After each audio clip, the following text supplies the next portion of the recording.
ولما برزوا لجالوت وجنوده قالوا ربنا أفرغ علينا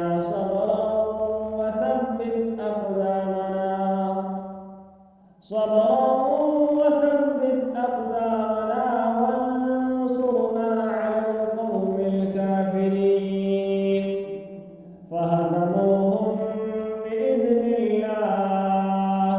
وقتل داود جالوت وآتاه الله الملك والحكمة وعلمه مما يشاء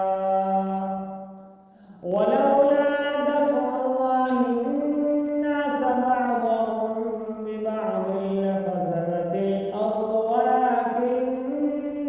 الله ذو فضل على العالمين تلك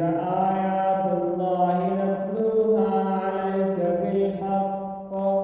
وإنك لمن المرسلين تلك الرسل فضلنا بعضهم على بعض منهم